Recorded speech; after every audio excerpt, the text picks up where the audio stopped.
こんにちは、こまめです。島がようやく完成しました。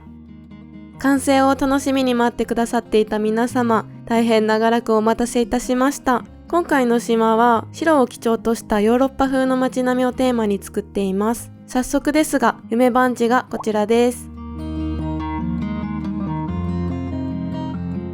もしよかったら夢見で訪れて、こちらの動画を見ながら一緒に回ってみてください。それでは行きましょう。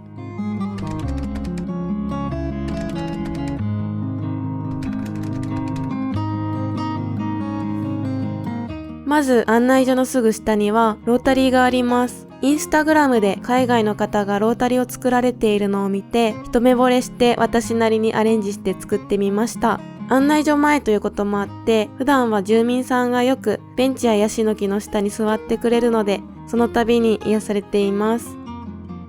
左に進むと飛行場前にたどり着きます。イギリスの村バイブリーという景観を参考に作っていて、黄色い家が特徴的なので、ジェシカ姉さんのお家の外観を黄色にすることでバイブリーの街並みに近づけています。左隣にはマーサちゃんのパン屋さんがあります。手前にはパンに使う野菜を育てている畑があります。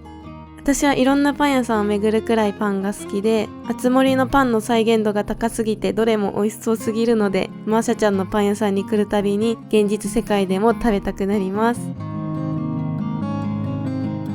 左下にはチーフのサーフボード屋さんがあります。店内はシンプルめでクールなチーフらしいデザインを意識してみました。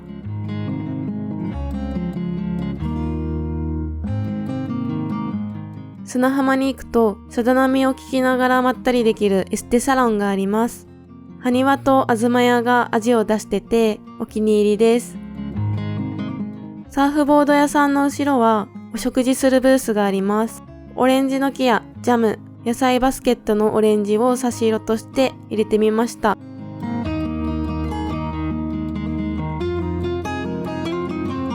すぐ隣には遊歩道があります。遊歩道横の砂浜は家具を置くなどの装飾はあえてせずに、ヤシの木や雑草を植えることで自然な感じに仕上げています。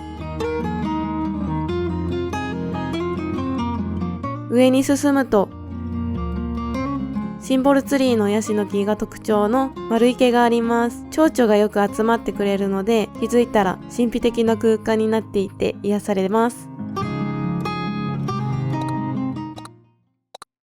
右隣にはヨットハーバーがあります。空間に奥行きが出るようにベンチや島と練り子とヨットを縦一列に均一に並べています。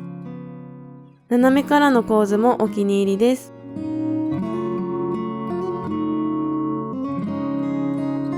たぬき商店の左横はマイホームがあります。自分で置いておいて言うのもなんですが、この車の真横でするバスケほど気を使うバスケはないかなと思います。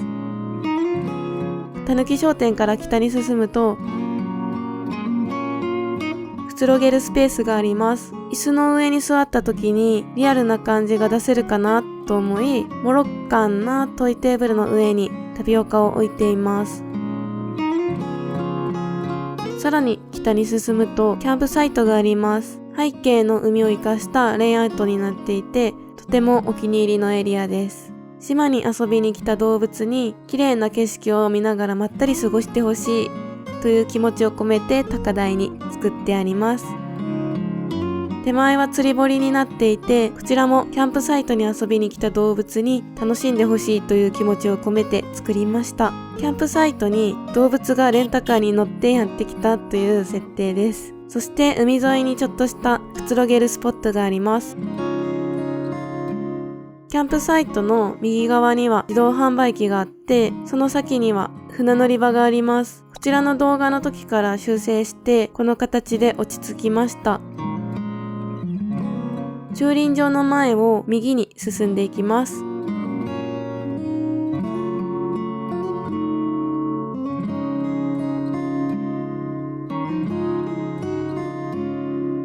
中世の街並みとお城の門で景観に馴染ませた博物館があります。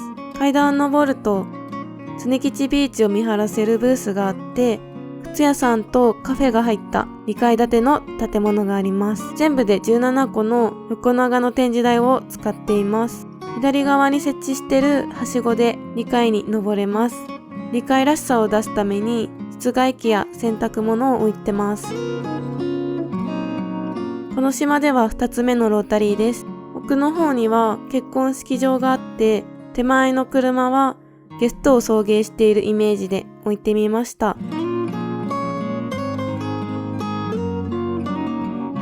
奥に進むと海を見晴らせる道があります。さらに左の方に進むと常吉ビーチがあります。家具も必要最低限です。ここからは一度来た道を戻らないと他のエリアには行けないので、案内所に戻ったところから他のエリアも紹介していきます。案内所の北側に行ってみましょう。右の家がピータン、正面が源氏の家です。階段を登ると2軒のお家が並んだ高台があります。左がリッキー、右がジョンのお家です。真ん中に島と練り子を置いてシンメトリーなレイアウトを意識してみました。迫力のあるレイアウトにしたくて、背景は先ほど見学した博物館周辺が映り込むような構図にしています。高台の右手前にはレストランがあります。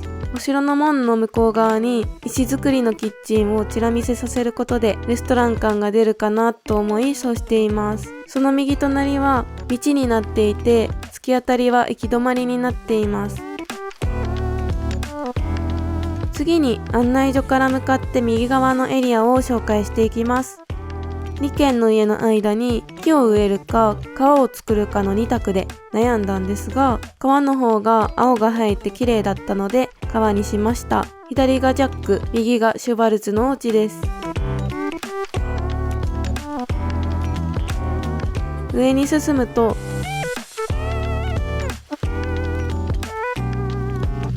田舎道にありそうな横断歩道があります。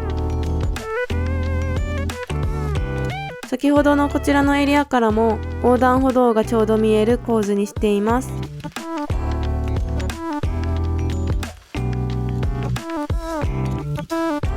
横断歩道を渡った先には緑にたくさん囲まれたエイブルシスターズがあります。店外にも商品を並べて洋服屋さんらしさを前面に出してみました。風車の存在が時間まったり流れている感じがしていいですよね。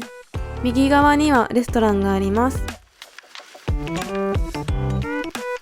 では来た道を戻って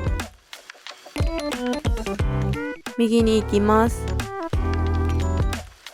園芸店です。お城の門の間から室内の家具をちら見せすることでお店っぽさを再現しています。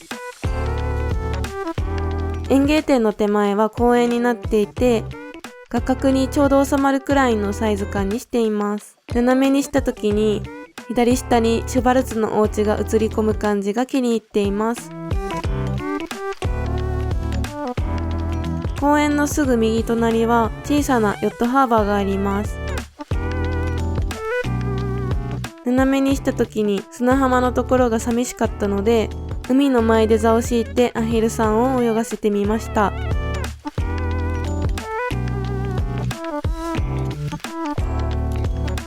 砂浜は海の家があって、桟橋にも何か置きたいなぁと悩んだ結果、ロッドスタンドと募金箱を設置すればレンタル釣り具屋さんみたいになって、合併の副業みたいに見えるかなと思い設置してみました。この先は少しだけ和風も取り入れてみたくて、この島唯一の和風っぽいデザインにしています。公園とヨットハーバーの上の位置にあるエリアに移動しましょう。